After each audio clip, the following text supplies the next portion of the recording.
রোজা খরচ করা হয়েছে, যেমনিভাবে খরচ করা হয়েছিল তোমাদের পূর্ববর্তী উম্মতের উপর, পূর্ববর্তী নবীদের উপর। কি কারণে খরচ করা হয়েছিল? যাতে তোমরা সফলকাম হতে পারো, মুত্তাকি হতে পারো। তাইলে সফলকাম এবং মুত্তাকি হওয়ার জন্য আমাদের জন্য আল্লাহ কি খরচ করছে? আমার সাথে উত্তর দিবেন। হ্যাঁ, আল্লাহ কি খরচ করছে আমাদের প্রতি? রমজান খরচ, রোজা খরচ, রোজা। মুত্তাকি হওয়ার জন্য রোজা খরচ করছে।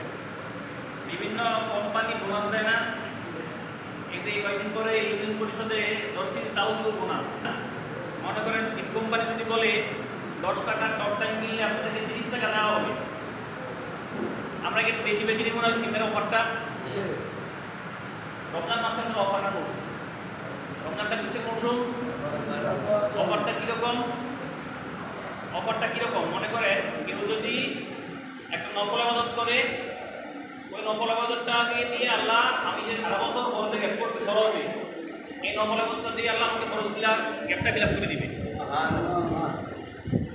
আবার আমি যদি একটা ফরজ আবাদত করি তাহলে 70টা ফরজের সওয়াব দিবে। তাইলে এটা আমাদের যদি বোনাসের মৌসুম না? তাইলে তাদের করোনাতে বন্ধ করে দেয়। কিসের বদলতে দেয়? কিসের বদলতে দেয়? রমজানের বদলতে দেয়। কিসের বদলতে দেয়? দুঃখের বিষয়ে আমরা আসলে অনুধাবন করি না। আমরা এটা অনুধাবন করি না যে রমজানের গুরুত্বটা কি।